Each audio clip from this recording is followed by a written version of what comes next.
Shalom Aleichem, amigos, una vez más nos encontramos aquí en su programa El Rabí Enseña. Quien le habla, el rabino Daniel Paredes von Katzenberg, para compartir esta hora de programación con el tema que tenemos los días martes a partir de las 21 horas, que tiene que ver con el Maaseh Bereshit. Es decir, dedicamos este día a estudiar, analizar y profundizar en lo que es el relato de la creación. Es imposible salir de estos 3 capítulos del libro de Bereshit, Sefer Bereshit o libro del Génesis, por tantos temas que aborda y tantos temas que encierra. ¿Sí? Bien. Hoy tenemos ya la última presentación que voy a hacer sobre el tema del diablo en el cristianismo, el diablo cristiano. Recordemos, hemos visto el diablo en el judaísmo, hemos visto el diablo en el arte, en la pintura, podríamos hablar del arte del Islam, aunque es muy poco lo que hay para decir así. Bien, hoy nos toca, el tema es el diablo cristiano, es decir, comparándolo y diferenciándolo de lo demás. Este programa es El Rabí Enseña y este programa sale en vivo a través de 92.9 Radio Luminares desde Merlo, provincia de Buenos Aires, para todo el mundo. A todos los compañeros de la radio, un saludo muy fraterno y grande allá en Argentina. En este momento transmitimos desde Cartagena, comuna de provincia de San Antonio, en la comuna de Valparaíso, quinta región de Chile, aquí a orillas nada más del Pacífico Sur. Bien, una noche muy fría, una noche muy helada. Hoy es el día 8 del mes de Iyar en el calendario hebreo, ¿sí? Mes de Iyar, el mes de la sanación. Es el mes donde aprovechamos la energía de este mes para orar por los enfermos y pedir por las enfermedades. Bien, es también el día 20 del mes de abril del año 5781. Estamos en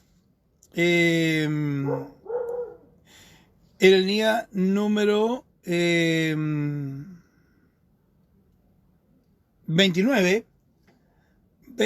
24 de la cuenta del Homer, ¿sí? Que se realiza desde el mes anterior y habrá de finalizar el mes que viene. Pero digamos también que estamos dentro de la lectura semanal del libro de Levítico, Baikra, y nos correspondería lo que vamos a estudiar el día jueves, próximo venidero, 21 horas, si Dios nos concede vida, es la sección de Aharei Motz Metzorah, Kedoshim. Aharei Motz significa para después de mi muerte, Kedoshim, sagrado, santo, como le quieras llamar. Bien, eso lo estudiaremos el día jueves, 21 horas, con Bezrat Hashem, la ayuda de Dios. Bien, nos introducimos al programa recordándole que este video usted lo va a poder ver a partir después de finalizado en nuestra cuenta de YouTube, allí en el canal El Rabí Enseña. Ahí usted puede poner en el buscador El Rabí Enseña, aparecerán todos nuestros videos, ¿sí? Regálenos un like, ayúdenos con eso, suscríbase y toque la campanita. Es lo mínimo que pedimos porque no pedimos dinero, simplemente tratamos de dar la mejor enseñanza totalmente gratis acá, ¿sí? Bien. Pero por lo menos le pedimos eso porque si no nos van a creer que somos judíos. Bien, también se encuentra este video en www.luminaresvida. Ahí lo puede encontrar también, ¿sí?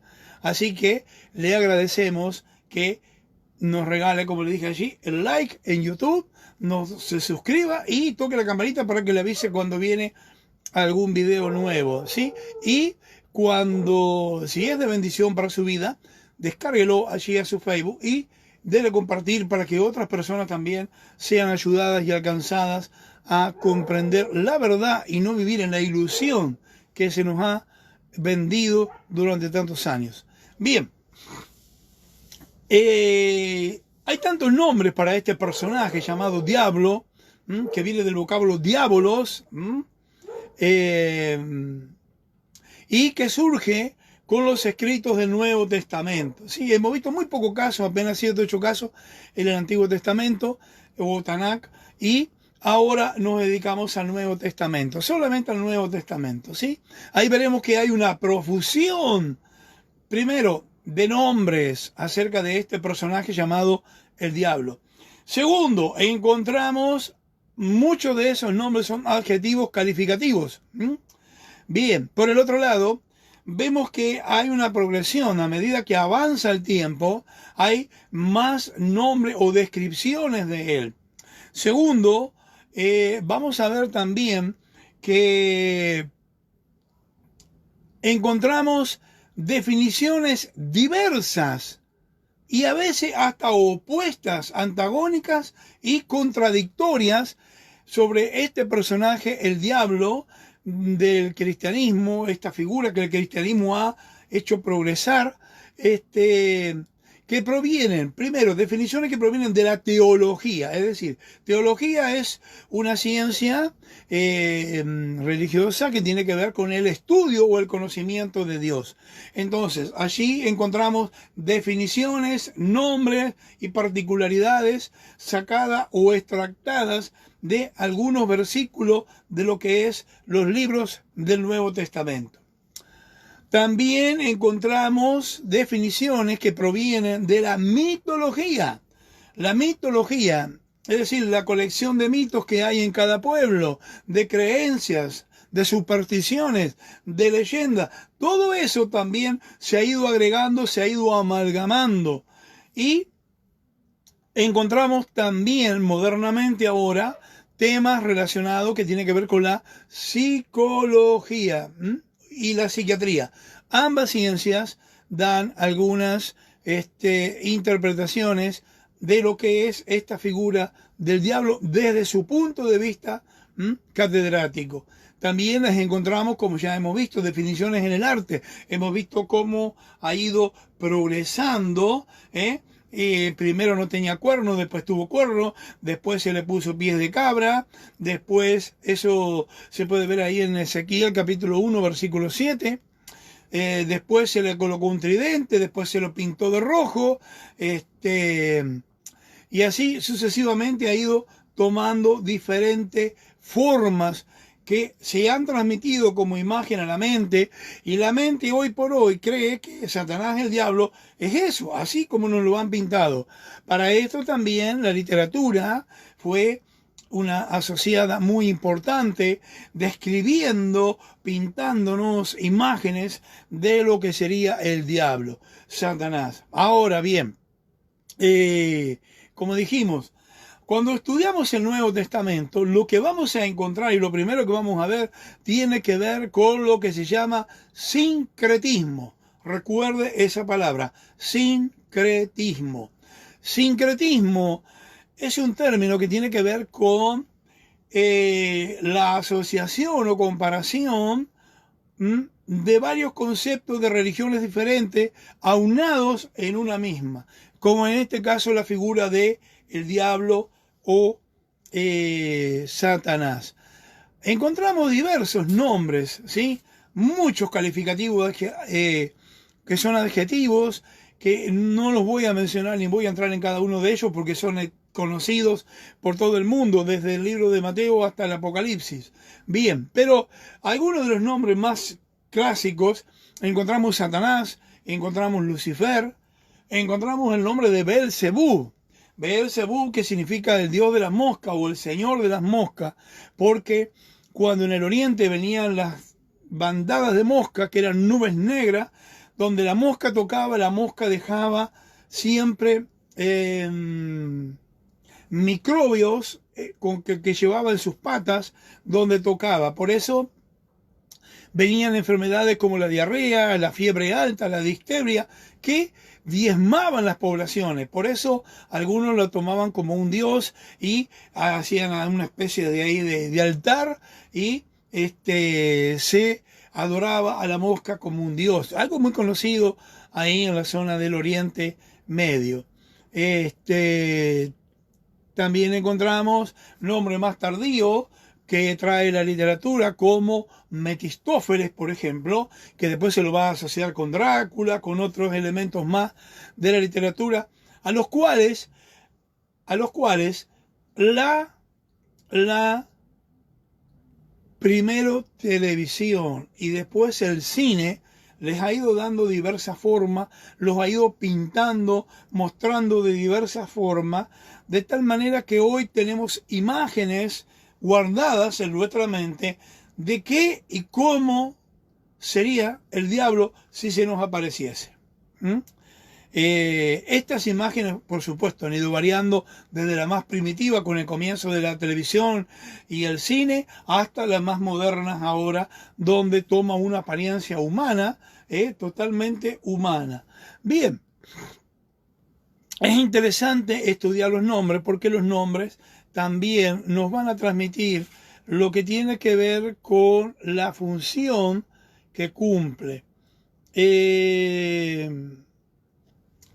Lo interesante es que culturas diferentes, equidistantes una de otra o distantes en distintos continentes, sin contacto aparente entre ellos, las diversas culturas han recreado la imagen de un personaje maléfico, dañino, enemigo del ser humano, que como dije, va a ir tomando diversas características, diversas formas y diversos atributos.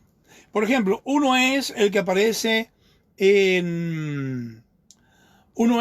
la figura que aparece en Asia, ¿sí? En el Oriente.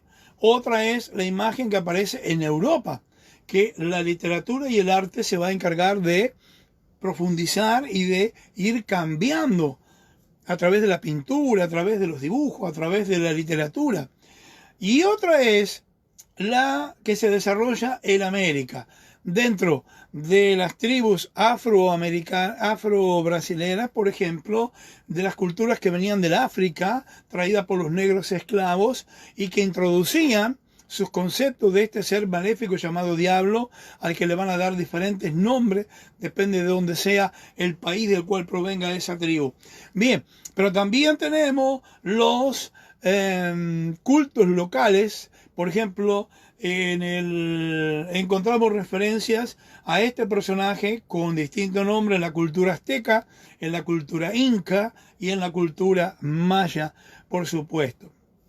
En los países que habitamos, bueno, acá hay hacia el sur de Chile más que nada, hay toda una cultura que tiene que ver con la brujería, que tiene que ver, que incluso está datada en actas de los juzgados por casos que han sido llevados a la corte.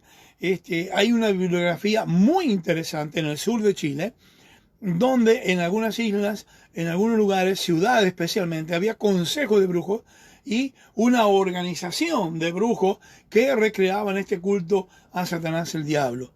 Bien,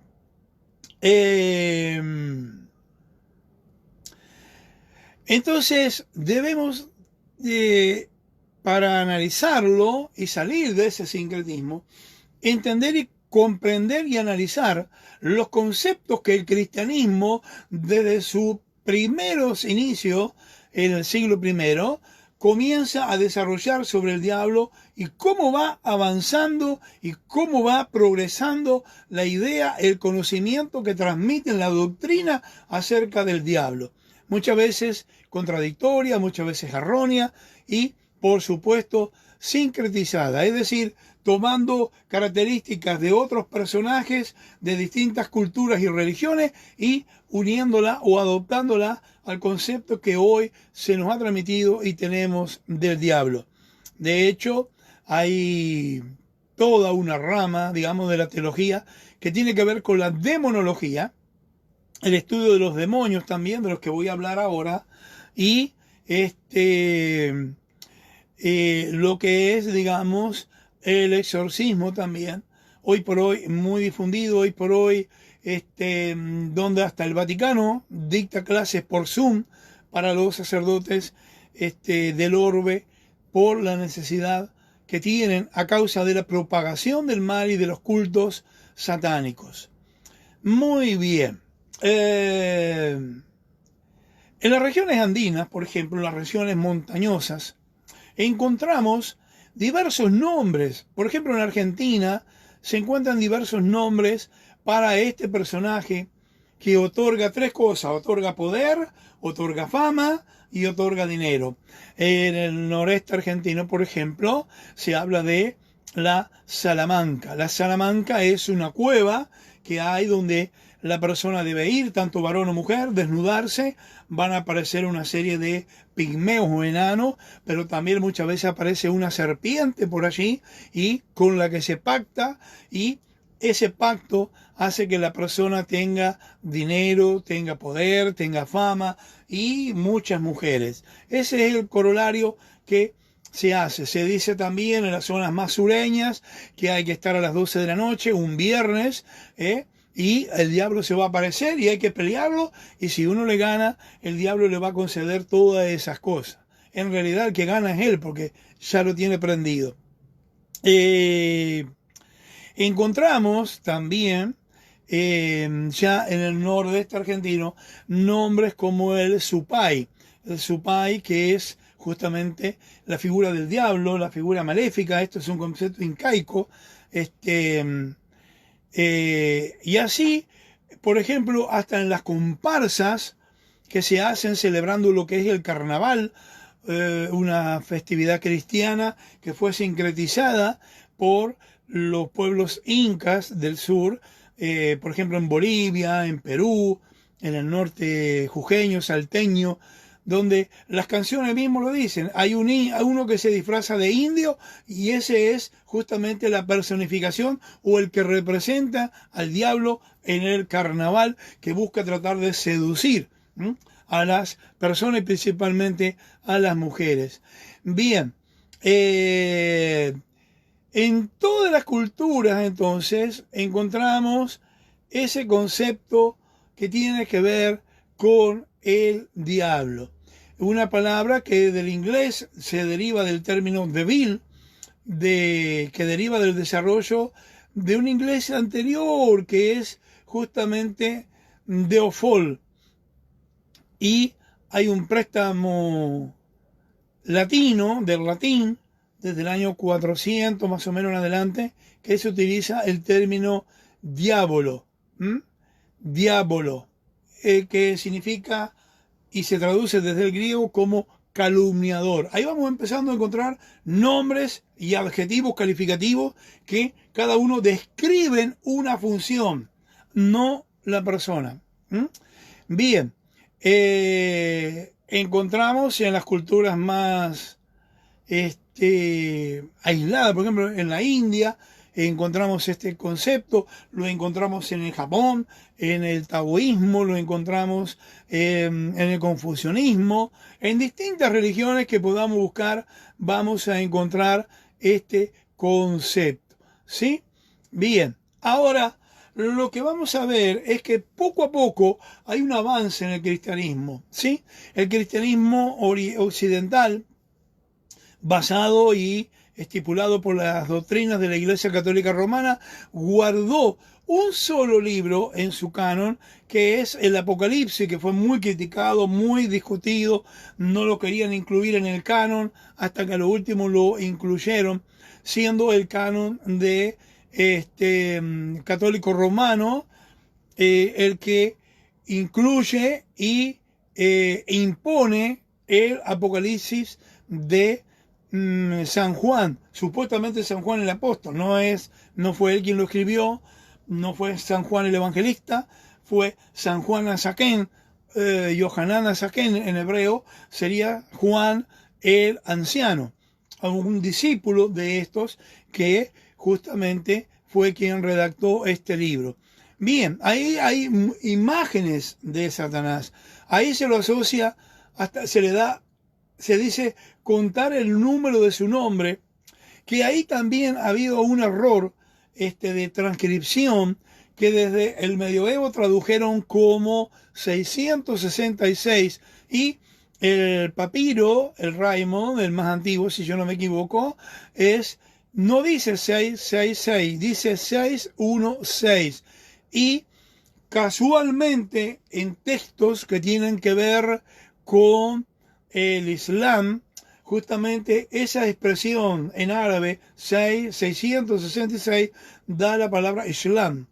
Entonces, ese sería el nombre de la bestia. Pero eso dejémoslo para los teólogos. Bien, lo que sí es cierto, que a partir del Apocalipsis comenzó toda una doctrina totalmente nueva, totalmente más profunda, renovada y sincretizada, donde de todos lados se tomaban personajes, formas, dibujos, características para mostrar lo que era este calumniador, este diablo. La diferencia que vamos a encontrar es que ahora es un rey en el mundo espiritual de la oscuridad. En segundo lugar, está en contra de Dios, se opone a Dios, a los designios de Dios y al ser humano también. En tercer lugar, encontramos también que, como le dije, primero se opone a Dios, al ser humano. Tercero, es un rey, tiene un ejército y es en la doctrina cristiana casi igual o coigual al poder del creador Boreolam, bendito sea. En cambio, en el Antiguo Testamento no encontramos eso. Ahí es se lo identifica con un ángel que cumple una función, a veces, bueno, es complicado explicar esto para quien no conoce el judaísmo, pero un nombre se convierte en un ángel porque el nombre tiene un significado, el nombre tiene una descripción y esa es una función que cumple, por lo tanto se entiende que es un ángel. Es decir, los ángeles, hay ángeles creados por el Eterno, bendito sea, hay ángeles que han sido creados por el hombre. Los ángeles tienen en el judaísmo nombre y apellido. Hay dos apellidos que suelen llevar. Es decir, ¿es posible crear un ángel? Sí, es posible crearlo. No es ninguna novedad en el judaísmo. Es un ser etéreo que tiene la configuración de un nombre que marca su función, dado que puede hacer una sola cosa, no dos. Entonces, todo esto da pie a una teología nueva que tiene que ver con la doctrina de Satanás, el diablo y los demonios. A partir de acá, Satanás se lo restringe a un lugar que no se sabe si está en el centro de la tierra o dónde está, que es denominado el infierno. En segundo lugar, la tierra es la atmósfera, el aire, está plagada de demonios. Acá surge este elemento, el demonio, servidor como ángeles caídos, servidores de Satanás el diablo. Y es interesante esto, ¿por qué motivo? Porque la palabra demonio viene del griego, ¿sí? No es un término hebreo. En hebreo diríamos shedim.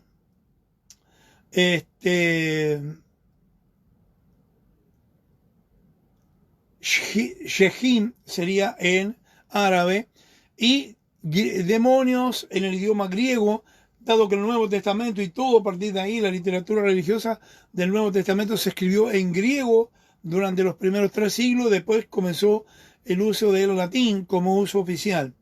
Bien, ahora, el término demonio viene de la palabra griega daimon. Daimon en su origen no era un término malo, no era un término negativo.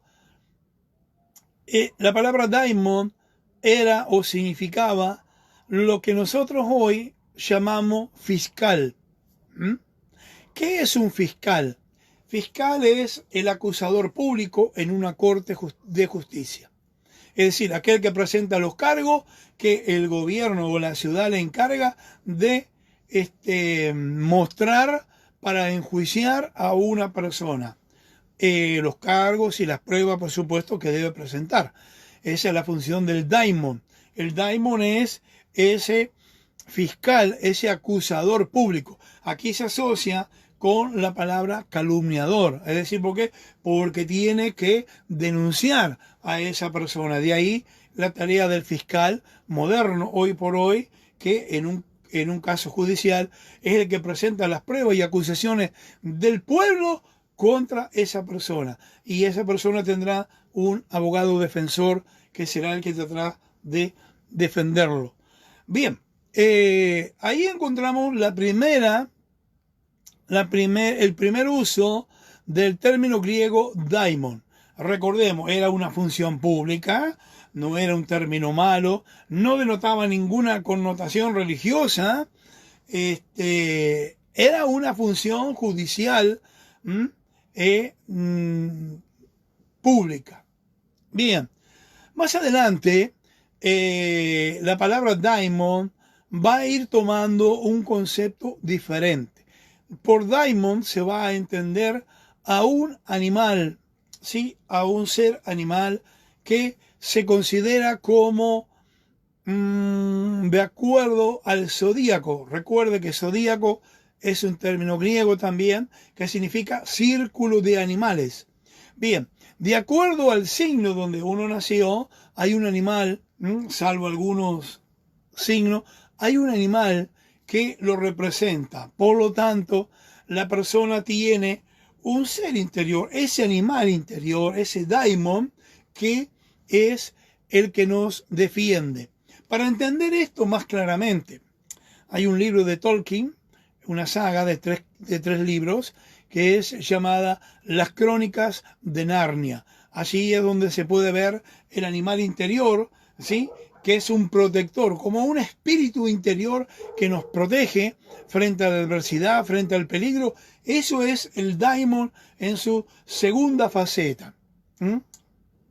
Ahora bien, poco a poco esto va avanzando y nos encontramos con la tercera opción que tiene que ver con lo que es el término demonio, que es justamente el que encontramos ya en el Antiguo Testamento, que lo implementa la religión cristiana a medida que va avanzando. Recordemos, el cristianismo no es una religión que, ¿cómo decir? Homogénea, que surgió, no. Es algo que va tomando forma a medida que pasa el tiempo. Por ejemplo, recordemos, en el siglo I se hablaba de el Mashiach, ¿sí? O el Mesías. Más adelante, ya en el siglo II, se habla del Padre y del Hijo. Nada más. Hay una pelea entre entender si el Hijo es parte del Padre o no, si es engendrado o es creado por el Padre, dos cosas diferentes.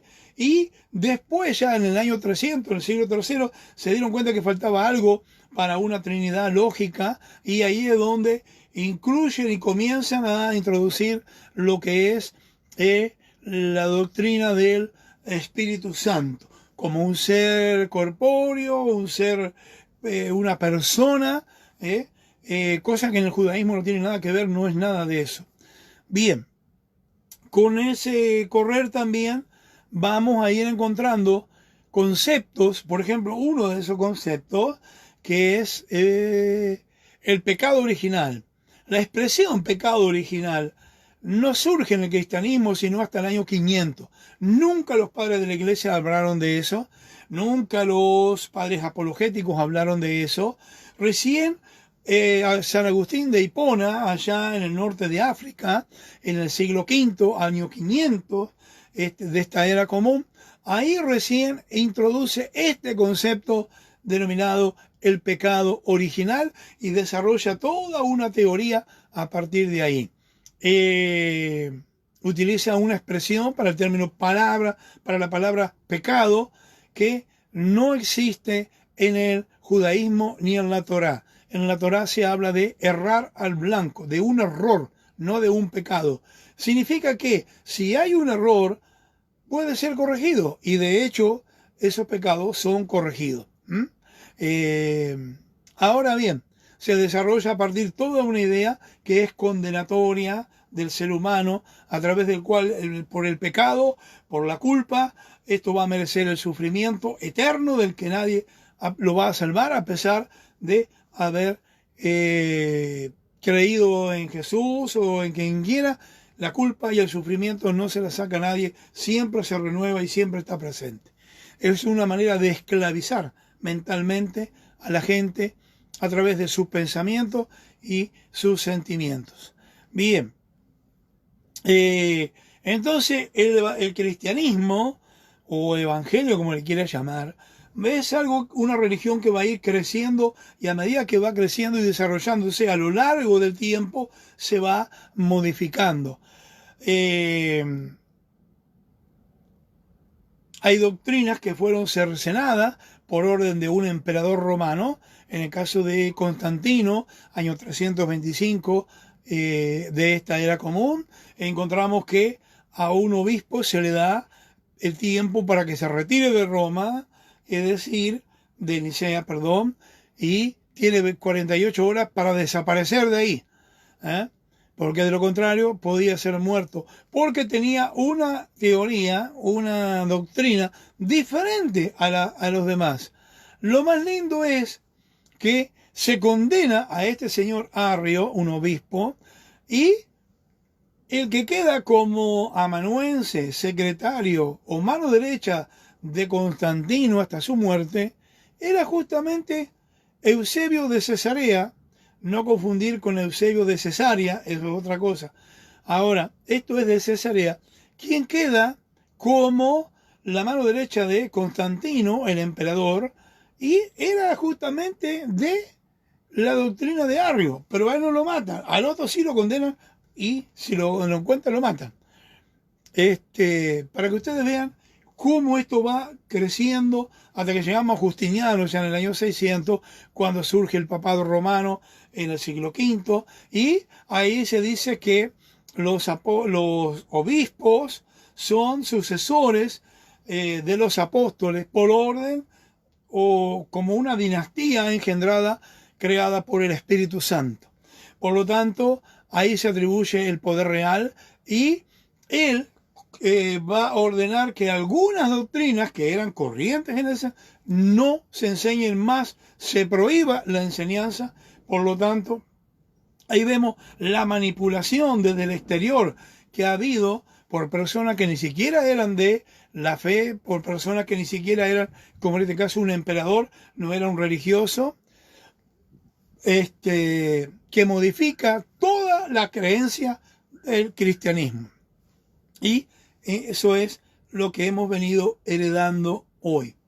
Ahí encontramos entonces que Satanás ahora tiene un reinado, tiene sus súbditos que son los demonios, y a través de los demonios se manifiesta. Se decía en un tiempo en Argentina que había un político muy conocido de La Rioja que había muerto y había ido al infierno. Cuando lo llevaba a los demonios, la arrastra, no quería entrar. Y ahí había un portón grande que decía infierno. De repente abren las puertas y se ve para adentro unas jovencitas en bikini con una bandeja, con vasos y bebidas, y una serie de personas tirados ahí en reposera con lentes negros, algunas chicas ahí en ropas íntimas abanicándolo, otro tirándose de un trampolín a una piscina. Y cuando el tipo mira eso, dice, ¿esto es el infierno? Y los demonios que lo llevaban le dicen, sí, este es el infierno. Pero si a mí me dijeron que acá era un horno de fuego ardiente, que acá la gente se derretía, moría. Sí, bueno, eso era antes, le dijeron los demonios. Pero desde que empezaron a llegar los políticos de Argentina, esto cambió mucho, dijo acá. Esto es lo que tenemos ahora, dijo. Esto es lo que hay. Es decir, habían corrompido hasta el infierno. Pero bueno. Ahora, esa corte de demonios que después un señor llamado Dionisio el Areopagita, no me lo vendan por favor al cuento, a la historia esa. Dionisio el Areopagita va a dividir el año en 365 días y 365 grados. A cada uno de los grados lo va a dividir en 4, en decir, un sistema cardinal, y a cada uno de esos digamos, donde estaría el 1, el 15, el 30, el 45, ahí va a colocar unos personajes demoníacos con una autoridad más superior, y en cada uno de esos grados va a ir colocando un demonio.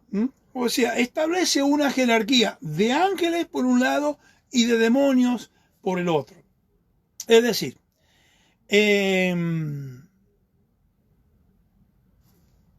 sí, tengo tiempo. Entonces, ahí se arma toda una corte que después en el medioevo, esto va a dar lugar a la Inquisición, se va a perseguir muchos libros, grimorios, que contenían las listas de estos demonios, de los cuales algunos son conocidos en la Biblia, como Asmodeo, Belzebú, bueno, y algunos otros más.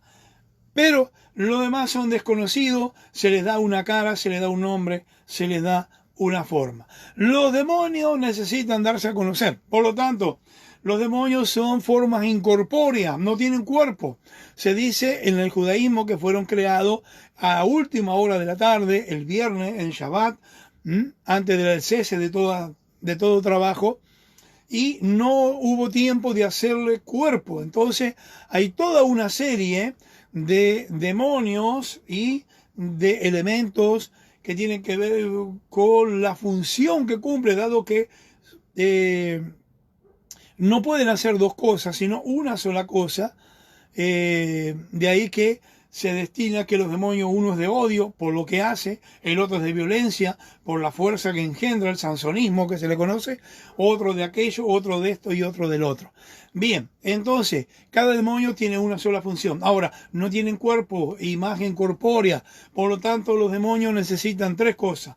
Primero, una cara, un rostro, es decir, por eso intentan, se dice, posesionar a las personas, introducirse dentro de las personas y a través de la cara, del cuerpo de esta persona, darse a conocer. Ahí el término posesión demoníaca o endemoniado.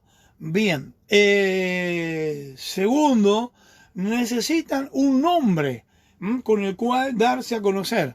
Es decir, hay una lista, hay un grimorio allí con una lista de 72 demonios que representan el lado oscuro de los 72 nombres de Dios. Esto es algo que encontramos en el libro del Éxodo, donde hay 3 versículos consecutivos que tienen 72 letras cada uno, y se toma una letra de uno, del otro y del tercero, y de ahí se forma un nombre de 3 letras. Hay 72 nombres así formados.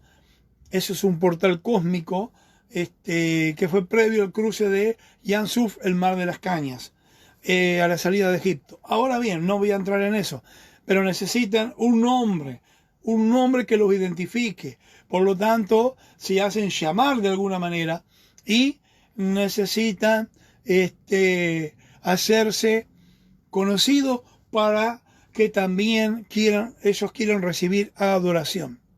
Les voy a contar algo que tiene que ver con la adoración a estos demonios. Estando en México, cualquier lugar de México, no hace falta un lugar específico, pero por ejemplo en Distrito Federal, DF, existe mucho lo que se llama el culto a la Santa Muerte, a la Santita. Bueno, tiene infinidad de nombres. Es una calavera que visten de blanco. Ahora cambiaron, ahora le han dado una cara, le han hecho un rostro muy pálido, muy blanquiciento, que es como mirar un cadáver, ¿sí? Para no crear aquel rechazo que provocaba la calavera. Pero la gente lo adora, la gente le hace pacto, la gente le hace ofrenda. Pasando para el lado de Argentina, encontramos el mismo.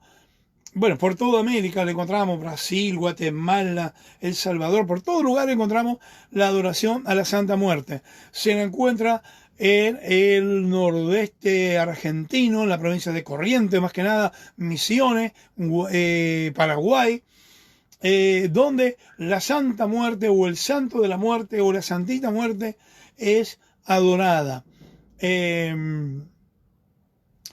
Y una de las cosas, bueno, ahí se encuentra dos conceptos. Hay una que es blanca, que puede ser visible, puede estar a la vista de todo el mundo, puede poner en el lugar más visible de la casa, no hay problema. Pero hay otra versión que es el San la Muerte Negro. El San la Muerte Negro tiene que tener una especie de capilla o una caja o algo así, ¿cómo decir? Un lugar donde se lo pueda guardar y allí la persona que es el dueño de ese San la Muerte Negro es el único que se dice le da de comer. Es decir, le coloca un vaso de caña, al otro día el vaso va a estar evaporado, seco. Le coloca ofrendas, flores, por ejemplo. Las flores se van a marchitar. Y algo característico, tanto del San la Muerte Negro como el demonio del San la Muerte Blanco, es que, por ejemplo, en el norte, allá en México, una persona compró 1 kilo de manzana, de las más lindas, las más hermosas, las más dulces, comió una, era muy dulce, y le colocó como ofrenda. Pasaron unas 4 o 5 horas, se iba para el trabajo y dijo, le saco una, después compro más y le traigo. Cuando la fue a comer, era masa solamente, no tenía sabor, no tenía dulzura, no tenía nada. Era simplemente la masa de la manzana. Es decir, acá vemos que estos demonios utilizan esa energía y la absorben para su propio bien.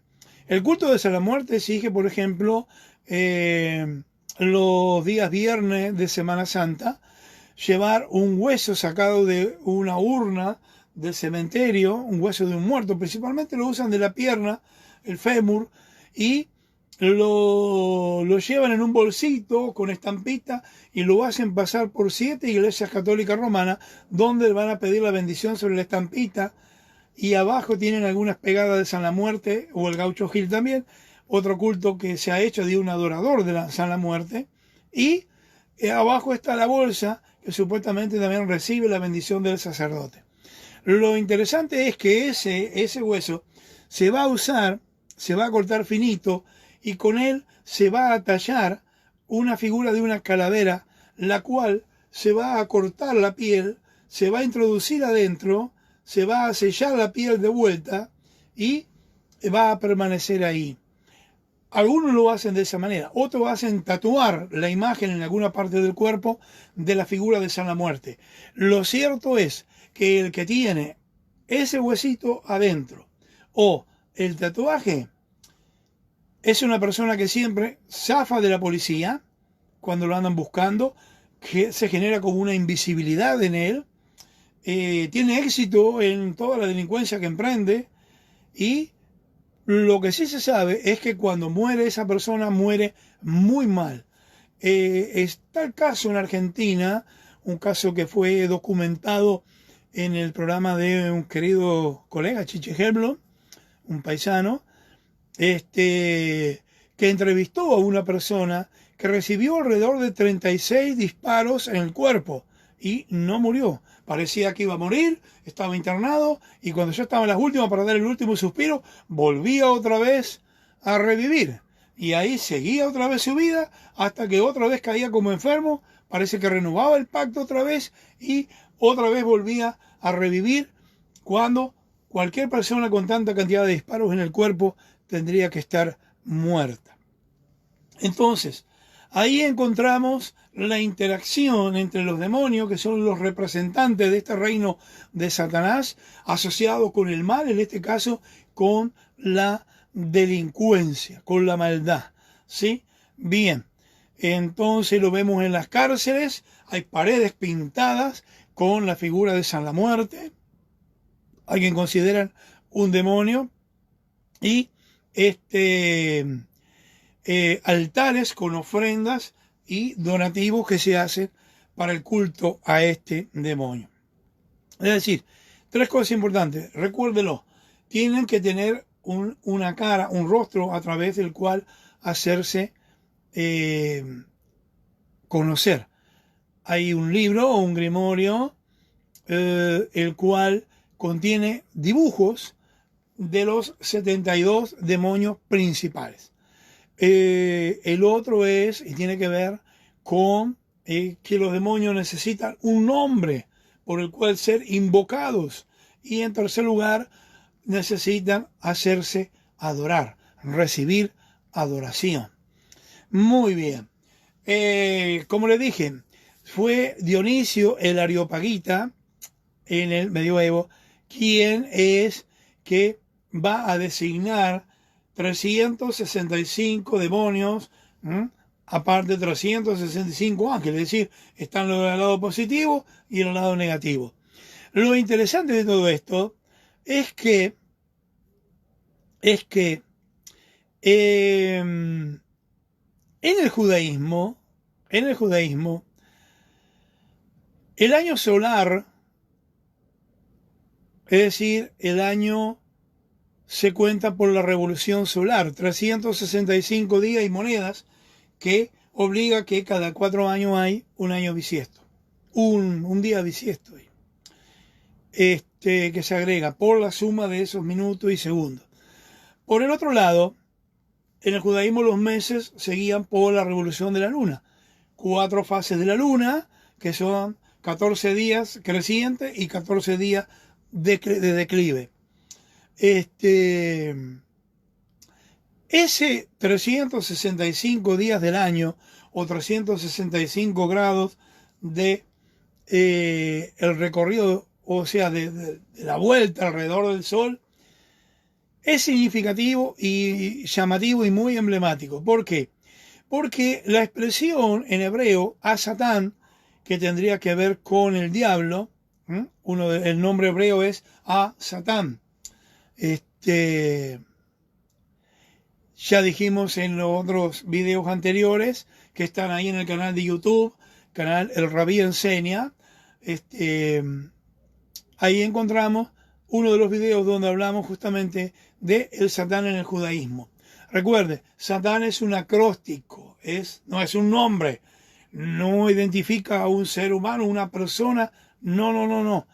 Es una función. Ahora, Satán, a Satán en hebreo significa, Satán se escribe S, Samech, Tav, Nun. Es decir, se lee Sha'ar, donde la S es la primera letra de esa palabra, Tumá, donde la Tav es la es la primera letra de la segunda palabra, y Nun, la tercera letra, que significa 50. Y Nun, como va al final, se escribe más abajo, o sea, se extiende hacia abajo la pata de esa letra. Por lo tanto, conecta con lo más inferior. Sha'ar Tum, Num, Sha'ar Tumá Num significa, se traduce como 50 portales de impureza o de inmundicia. Encontramos en el Nuevo Testamento una persona llamada Bartimeo. Es una mezcla de griego, arameo, de todo. Bar significa en arameo hijo de. Timeo viene de tamé o tumá, que significa impureza, impuro, inmundo. Por lo tanto, se llama Bartimeo, hijo de Timeo. Es decir, el padre era inmundo, era impuro. Ahora, cuando hay una enfermedad venérea que viene a través de relaciones sexuales con alguien enfermo, puede ser gonorrea, puede ser sífilis. Recuerdo cuando era militar y nos daban franco, nos decía el muchacho, la diversión dura una noche. Recuerda, la sífilis dura para toda la vida. Y es correcto. Ahora, cuando uno se contagia de sífilis o alguna enfermedad venérea, esto se traspasa a la mujer y el hijo, si nace un hijo de esa relación, va a salir sordo, va a salir ciego o mudo o las tres cosas a la vez. Este era sordo y era ciego por lo que se ve, porque podía hablar. De hecho está la broma que dice que Jesús le pregunta, ¿qué quieres que haga por ti? Y dice, si yo viera Y bueno, Jesús dijo, bueno, así se ha hecho. Vino una nube, se paró arriba y empezó a llover arriba de él. Pero eso es una broma, no lo tomen en cuenta. Pero Bartimeo significa hijo de inmundicia, hijo de impureza. O sea, lo había heredado del padre, una maldición generacional que había sido transmitida. Ahora bien, Satán significa eso, 50 grados de impurezas. Ahora, lo curioso es que la palabra Satán en el idioma hebreo tiene, sumando las letras, un valor de 364. Es decir, y entiéndame esto, que de los 365 días del año, el Satán está operante. 364 días. Es decir, que hay un día donde él no puede operar, donde él es inactivo. Hay un día en el año donde el Satán es inoperante, no tiene poder para trabajar, para hacer nada, y es justamente el día que falta, ese día donde él es inoperante, viene a ser el día que completa el año en el ciclo solar, y en el calendario judío es el día que llamamos el día 10 de Tishrei, o del año nuevo judío, que es justamente cuando se celebra o recuerda el día de Yom Kippur. Levítico 16, el día de la expiación, el día donde las almas son selladas y se determina quién va a vivir, quién va a morir, quién queda en stand-by, en espera. Eso todo, y los libros son escritos en ese día. Por eso decimos que seas inscrito y sellado para un año bueno y dulce. Gemar Hatimah Tová, que termines con un año bueno y dulce. Es decir, que seas aprobado para continuar viviendo. Porque en Rosh Hashanah, el primer día del año del año nuevo judío, las almas son juzgadas, hay un juicio. Y el día 10 se pronuncia el veredicto sobre ese juicio. Por lo tanto, ese día, el rey de las almas, Boré Olam, el creador, bendito sea, es el rey justo, el juez justo, quien determina sobre cada vida y dice qué es lo que va a acontecer con esa vida en ese próximo año. Por lo tanto, ese día es el día en que el Satán es inoperante, donde él no puede realizar ninguna actividad, donde no tiene existencia, como diríamos, o su existencia es anulada, suspendida por ese día, por esas 24 horas. De ahí la importancia que tiene para nosotros en el judaísmo ese día de Yom Kippur. También en el judaísmo se asocia al Satán con algo que vamos a ver el día jueves, ahora 21, que es un chivo o una cabra. Había dos que se tomaban, se echaba suerte sobre cada una se le permitía quedar viva y la otra recibía toda la carga de pecados internos, inconscientes, digamos, pero mayormente que tenían que ver con connotaciones de pecados o delitos sexuales, y al cual se le llama Hazazel. Hazazel se lo ha identificado con el diablo. Unos dicen que, según el Talmud, se nombraba una persona que tenía que despeñarlo, echarle sangre ahí, despeñarlo, tirarlo de un precipicio para abajo. La comunidad nombraba a una persona para eso, que tenía que hacer eso, y ese animal pagaba por el pecado de toda la población.